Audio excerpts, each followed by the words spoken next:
Hello, I finally finished my second version of the Slayer Exciter. I was always testing the Slayer Exciter using a breadboard,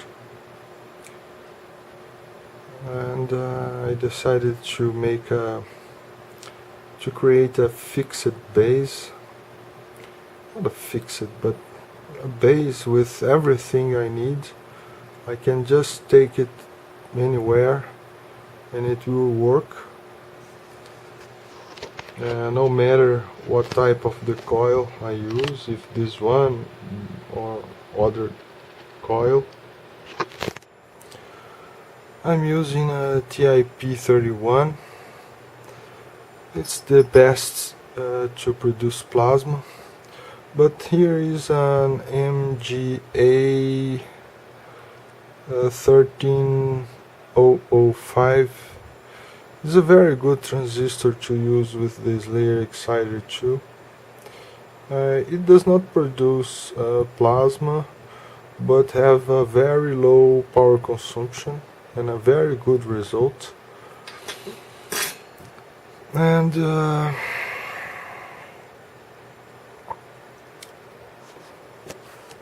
I made this base in a way that I can just connect the coil and everything else is ready. I have a fan in here.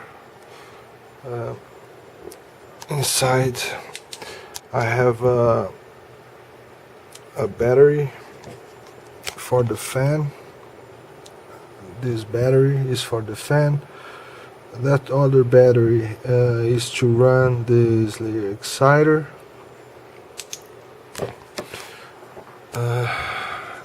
Here is the connection to the internal battery. I have here also a printer power supply. It's 30 volts, 830 milliamps, a printer power supply. I have here a connection to the fan battery for me to charge the battery, and I can turn the fan on. It's a very old fan. I can turn the fan on and off,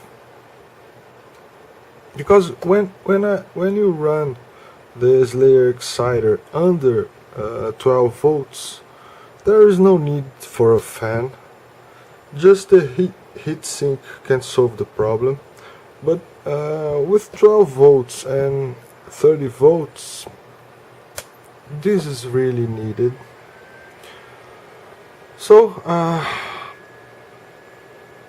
just place the coil, connect here the positive, the base and the collector, and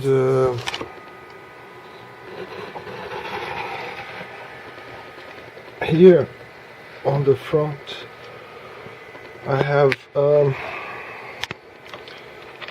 this cable I have the negative to connect to the earth ground or to an L3 coil, and I can just take the power supply,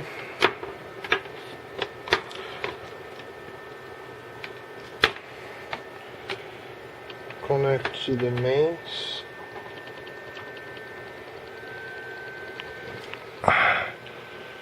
we place this in here,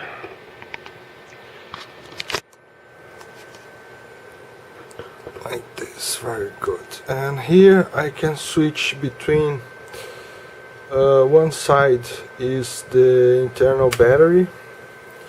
Uh, this side is the power supply. Plasma, free plasma on the antenna. Everything else is normal.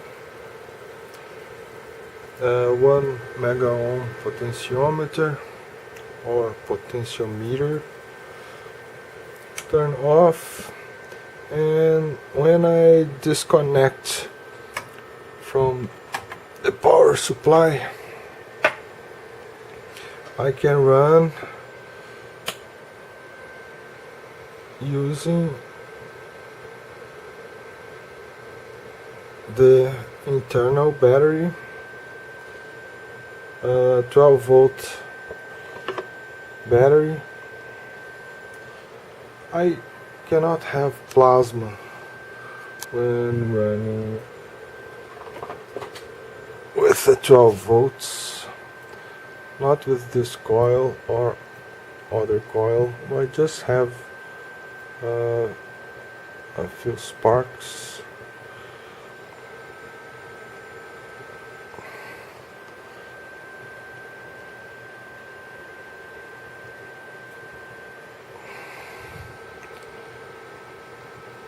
This is this battery that I'm running. It's recovered lead acid converted to lead alum. Have about 12 volts, and it's just for testing. So I can have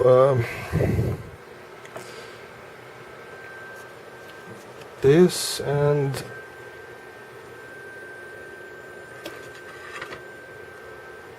place the L3 coil and connect the negative.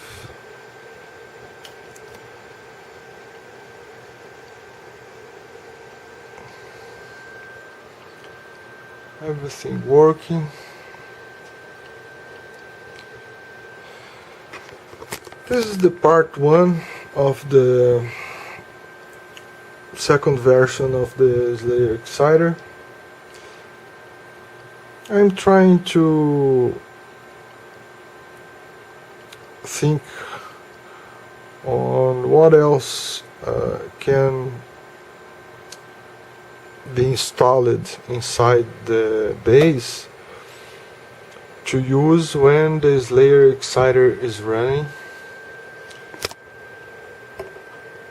I still have to make some tests, maybe some kind of lights. I don't know, I have to test more.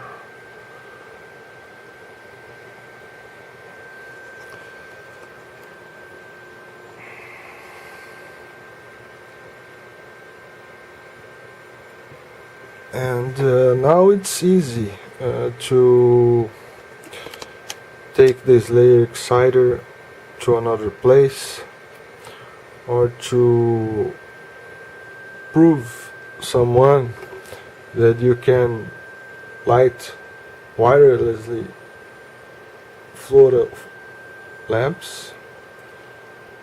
It's funny that